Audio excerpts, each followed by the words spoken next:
यहाँ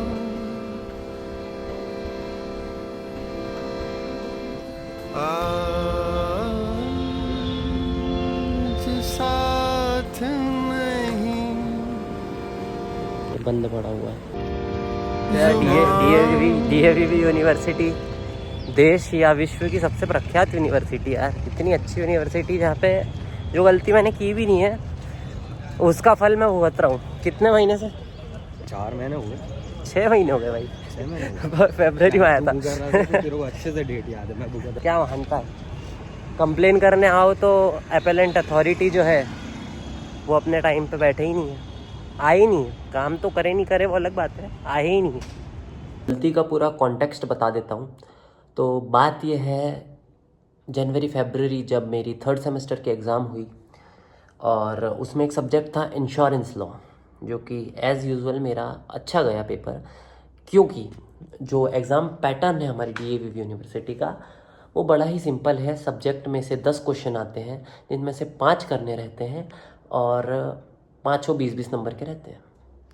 पर फिर रिज़ल्ट आता है और पता चलता है कि मुझे इंश्योरेंस लॉ में आए हैं 13 नंबर। 13। तो यार अब बचपन से इतने पेपर और इतनी एग्ज़ाम तो दे चुका हूँ कि मुझे इतना तो भरोसा था कि 13 नंबर तो नहीं आ सकते हैं एंड मैं फेल भी नहीं हो सकता हूँ इस एग्ज़ाम में। तो ठीक है, इनका प्रोसीजर किया, जो रिवैल्यूएशन और रीचेकिंग का फॉर्म भरता है 250-300 रुपये का, वो भी भर दिया आते से ही। अब जो रिवैल्यूएशन का रिज़ल्ट है वो ज़्यादा नहीं, 3 से 4 महीने बाद रिलीज़ होता है वेबसाइट पे।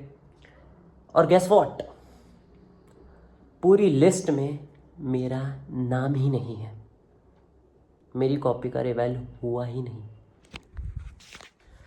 तो यही ना की गई गलती का पश्चाताप कर रहा हूँ। और अब 3 घंटे से मैं इंतज़ार कर रहा हूँ रिज़ॉल्यूशन पाने का कि जो मेरी गलती नहीं थी वो भी अब सही हो जाए। और उसके लिए जो अथॉरिटी है रिस्पॉन्सिबल वो आ ही नहीं रहे हैं, खड़े हैं लोग बस इंतज़ार में। कि 4 घंटे इंतज़ार करने के बाद ये लिख के अब दूसरे से किसी से मिलो। गलती ये करेंगे और भुगती सारी हम करेंगे। दुनिया के चक्कर हम लगाएंगे। तो इतना सब होने के बाद, मेरे इतने भटकने और इतने अपील्स करने के बाद और इन सब चीज़ों के बाद भी अभी की सिचुएशन ये है कि मुझे ऐसा आश्वासन दिया गया है कि तुम्हारा काम हो गया है और तुम्हारा रिवेल होके नया रिज़ल्ट आ जाएगा।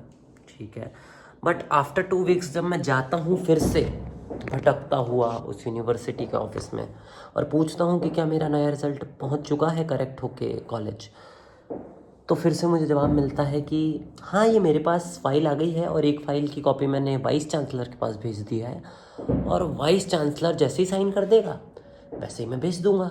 अच्छा, और कितने दिन? अब वो मैं कैसे बता दूँ कितने दिन? भाई जैसे साइन कर देंगे मैं वैसे ही भेज दूँगा।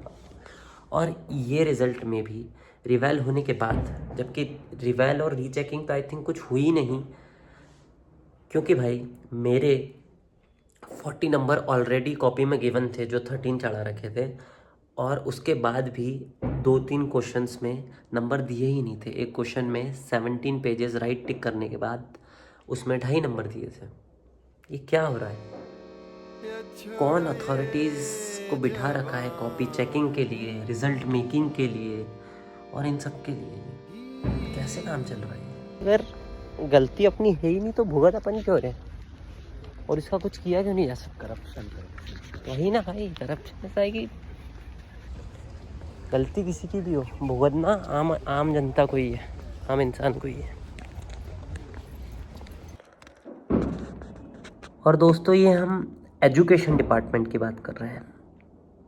The universities education department, the basic necessity for development.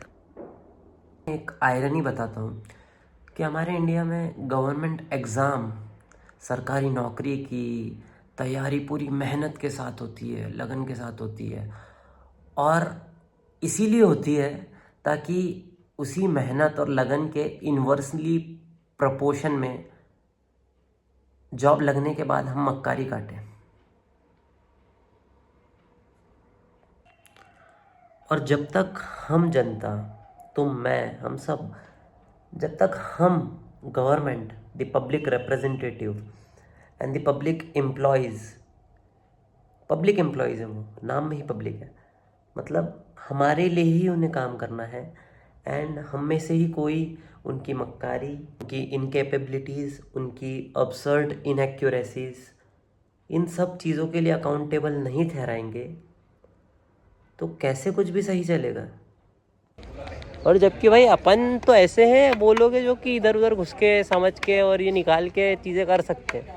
तू उनका सोच जो ये सब करने के भी कैपेबल नहीं है अच्छे से, ये जिनका इतना टाइम रिसोर्सेज कुछ भी नहीं है, वो तो कर ही नहीं पाएंगे भाई, वो तो सीधा अटक जाएंगे।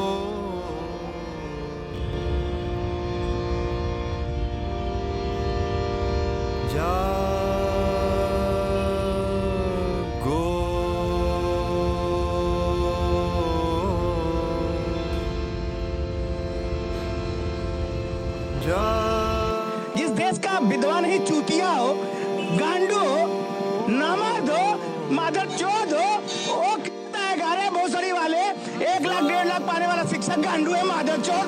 और साथ अन्याय हुआ है, मेरे साथ अन्याय हुआ है और मैं अब किसी के साथ अन्याय नहीं होने दूंगा।